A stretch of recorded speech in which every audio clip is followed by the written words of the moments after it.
पिछले 15 दिनों से दंड जुर्माने के पैसे जमा करके महतो टोली के पंचों ने पेट्रोमैक्स खरीदा है इस बार रामनवमी के मेले में।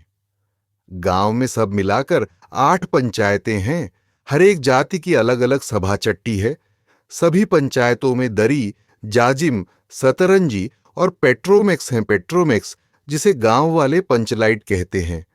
पंचलाइट खरीदने के बाद पंचों ने मेले में ही तय किया, 10 रुपए जो बच गए हैं इससे पूजा की सामग्री खरीद ली जाए बिना नेम टेम के कल कब्जे वाली चीज का पुण्याहन नहीं करना चाहिए। अंग्रेज बहादुर के राज में भी पुल बनाने से पहले बलि दी जाती।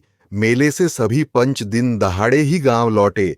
सबसे आगे पंचायत का छड़ीदार पंच लाइट का डिब्बा माथे पर लेकर और उसके पीछे सरदार दीवान और पंच वगैरह। गांव के बाहर ही ब्राह्मण तोले के फुटगी झा ने टोक दिया, कितने में लालटेन खरीद हुआ महतो? देखते नहीं है, पंचलैट है। बामन टोली के लोग ऐसे ही ताप करते हैं। अपने घर की ढिबरी को भी बिजली बत्ती कहेंगे और दूसरों के पंचलैट को लालटेन। टोले भर के लोग जमा हो गए। औरत मर्द, बूढ़े बच्चे सभी काम काज छोड़कर दौड़े आए। चल रे चल, अपना पंचलैट आया है, पंचलैट। छड़ीदार अगनू महतो रह रहकर लोगों को चेतावनी देने लगा। हां, दूर से, जरा दूर से, छूछा मत करो, ठेस न लगे। सरदार ने अपनी स्त्री से कहा, सांझ को पूजा होगी, जल्दी से नहा धोकर चौका पीढ़ी लगाओ। टोले की कीर्तन मंडली के मूलगैन ने अपने भक्तियां पच्छकों को समझाकर कहा, देखो आज पंचलैट की रोशनी में कीर्तन होगा। बेताले लोगों से पहले ही कह देता हूं, आज यदि आखिर धरने में डेढ़ बेड़ हुआ तो दूसरे दिन से एकदम बैकाट। औरतों की मंडली में गुलरी काकी गोसाई का गीत गुनगुनाने लगी। छोटे छोटे बच्चों ने उत्साह के मारे बेवजह शोरगुल मचाना शुरू किया। सूरज डूबने के 1 घंटा पहले से ही टोले भर के लोग सरदार के दरवाजे पर आकर जमा हो गए। पंचलैट, पंचलैट। पंचलैट के सिवा और कोई गप नहीं, कोई दूसरी बात नहीं।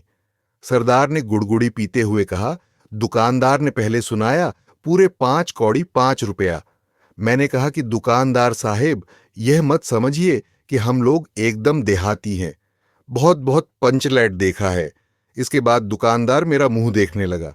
बोला, लगता है आप जाति के सरदार हैं। ठीक है, जब आप सरदार होकर खुद पंचलैट खरीदने आए हैं तो जाइए, पूरे 5 कौड़ी में आपको दे रहे हैं। दीवान जी ने कहा, अलबत्ता चेहरा परखने वाला दुकानदार है। पंचलैट का बक्सा दुकान का नौकर देना नहीं चाहता था। मैंने कहा, देखिए दुकानदार साहब, बिना बक्सा पंचलैट कैसे ले जाएंगे? दुकानदार ने नौकर को डांटते हुए कहा, क्यों रे, दीवान जी की आंखों के आगे धुरखेल करता है, दे दो बक्सा। टोले के लोगों ने अपने सरदार और दीवान को श्रद्धा भरी निगाहों से देखा। छड़ीदार ने औरतों की मंडली में सुनाया, रास्ते में सन्न सन्न बोलता था, पंचलैट। लेकिन ऐन मौके पर लेकिन लग गया।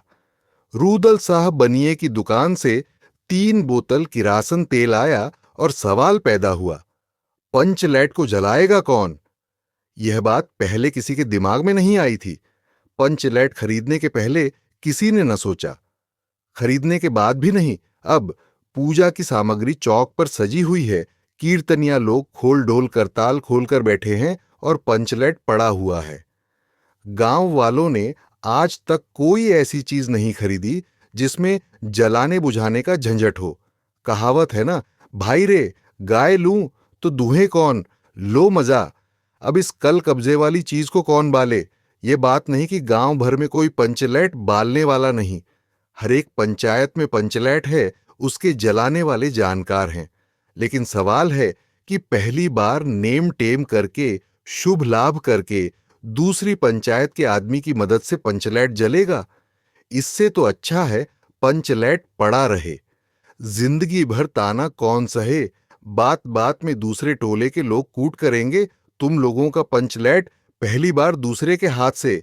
ना ना, पंचायत की इज्जत का सवाल है, दूसरे टोले के लोगों से मत कहिए। चारों ओर उदासी छा गई। अंधेरा बढ़ने लगा। किसी ने अपने घर में आज डिबरी भी नहीं जलाई थी। आज पंचलैट के सामने ढिबरी कौन बालता है। सब किए कराए, पर पानी फिर रहा था। सरदार दीवान और छड़ीदार के मुंह में बोली नहीं। पंचों के चेहरे उतर गए थे। किसी ने दबी हुई आवाज में कहा, कल कब्जे वाली चीज का नखरा बहुत बड़ा होता है। एक नौजवान ने आकर सूचना दी, राजपूत टोली के लोग हंसते हंसते पागल हो रहे हैं। कहते हैं, कान पकड़कर पंचलैट के सामने 5 बार उठो बैठो, तुरंत जलने लगेगा। पंचों ने सुनकर मन ही मन कहा, भगवान ने हंसने का मौका दिया है, हंसेंगे नहीं।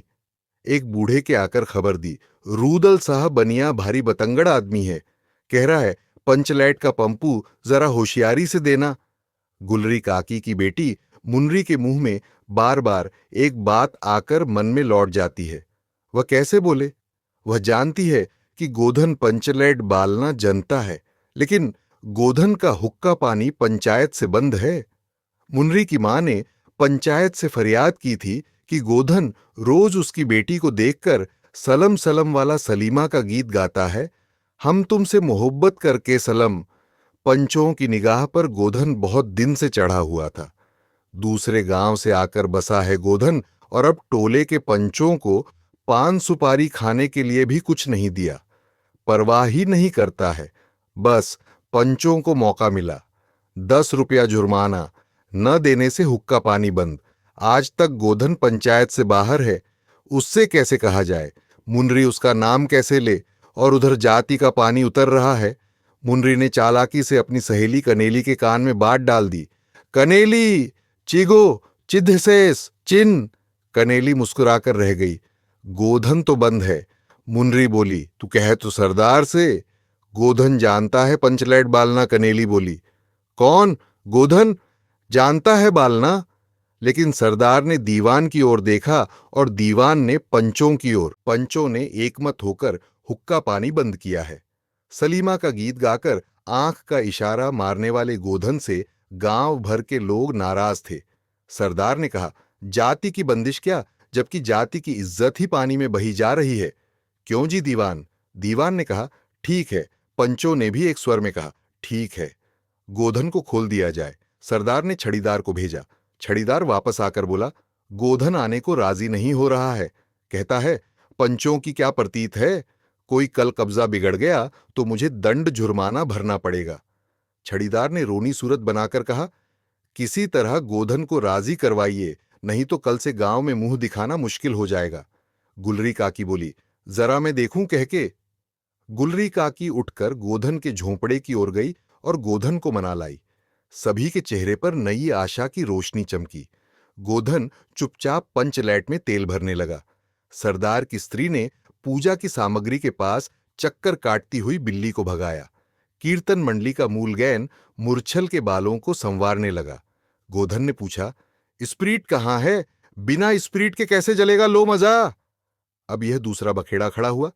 सभी ने मन ही मन सरदार, दीवान और पंचों की बुद्धि पर अविश्वास प्रकट किया। बिन बूझे समझे काम करते हैं ये लोग। उपस्थित जन समूह में फिर मायूसी छा गई। लेकिन गोधन बड़ा होशियार लड़का है। बिना स्पिरिट के ही पंचलैट जलाएगा। थोड़ा गरी का तेल ला दो। मुनरी दौड़कर गई और एक मलसी गरी का तेल ले आई।